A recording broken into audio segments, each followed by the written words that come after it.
So class இது வந்து compound variation அப்படின்னு ஒரு டாபிக் இருக்குது.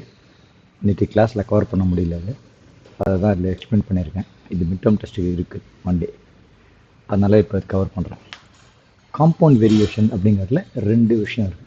ஒன்று டைரக்ட் ப்ரப்போர்ஷன், இன்னொன்று இன்வர்ஸ் ப்ரப்போர்ஷன். இது ரெண்டுத்தையும் முதல்ல புரிஞ்சுப்போம். அப்புறம் ரெண்டு சம்ம ஒர்க் அவுட் பண்ணியிருக்கேன். இதே போல் கொஷின்ஸ் தான் எக்ஸாமில் டெஸ்ட்டில் வரதுக்கு சான்ஸ் இருக்குது. ஸோ அதை எக்ஸ்பிளைன் பண்ணுறேன் எப்படி பண்ணுறதுன்ட்டு. டைரக்ட் ப்ரப்போர்ஷன் அப்படின்னாக்க ரெண்டு விஷயம் ஒன்றுத்தை நம்பி இன்னொன்று இருக்குது.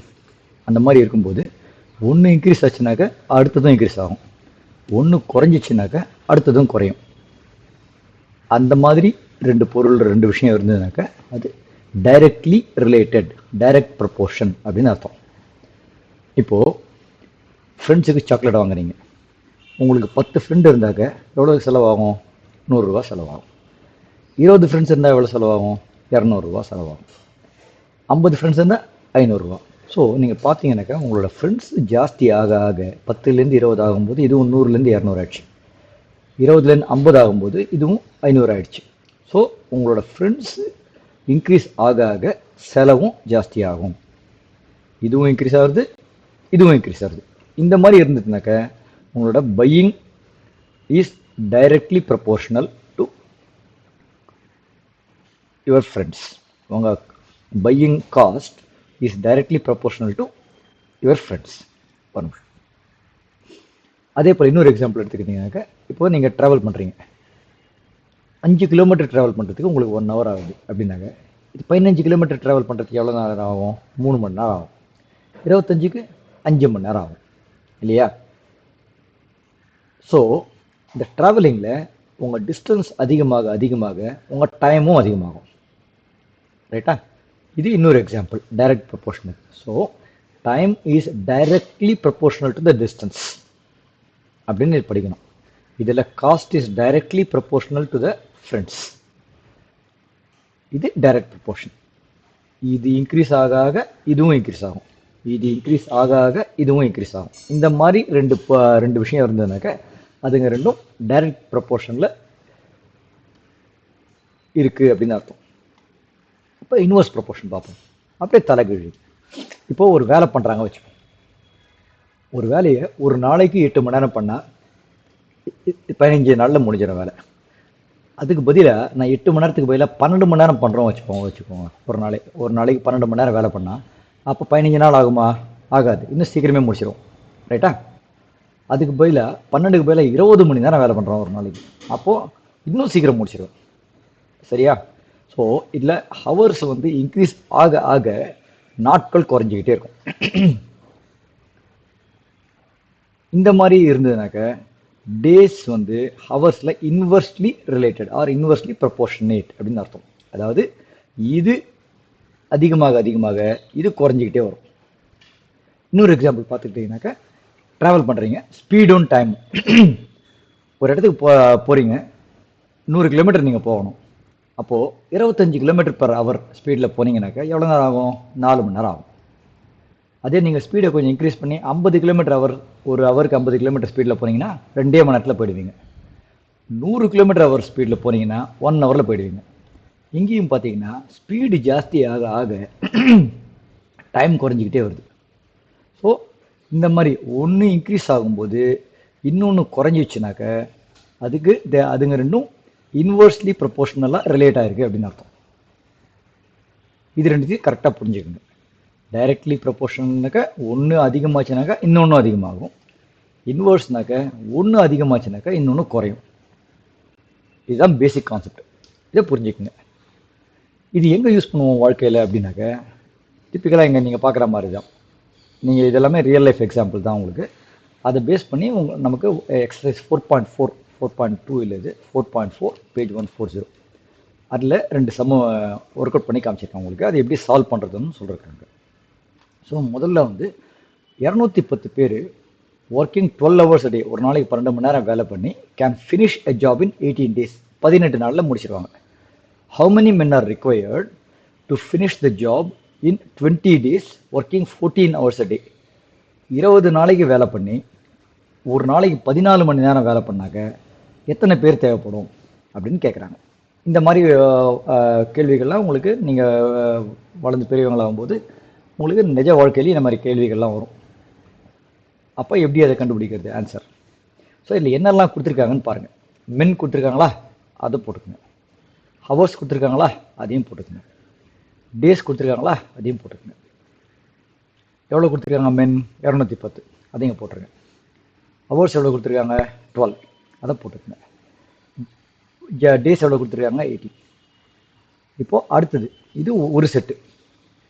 இப்போது ஹவு மெனி மென் ஆர் ரிக்வயர்டுன்னு போட்டிருக்காங்க. ஹவு மெனி மென் அப்படின்னா நமக்கு எவ்வளோ பேர் வேணும் அப்படின்னு கேட்குறாங்க.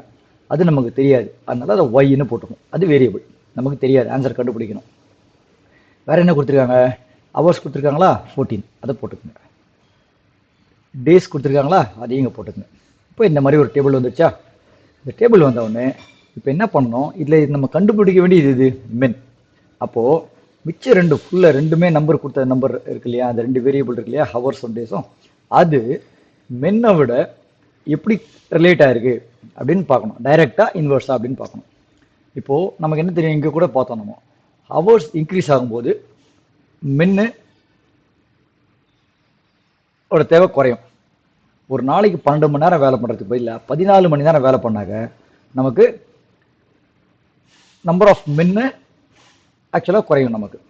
எனக்கு நமக்கு அவ்வளோ சீக்கிரம் வேலை முடியும் ஹவர்ஸ் ஜாஸ்தி ஆகும்போது. அதே போல் டேஸ் இன்க்ரீஸ் ஆகும்போதும் நமக்கு எவ்வளோ பேர் வேணும் அப்படிங்கிறது குறையும், ஏன்னா வேலை சீக்கிரம் முடிஞ்சிடும் நமக்கு.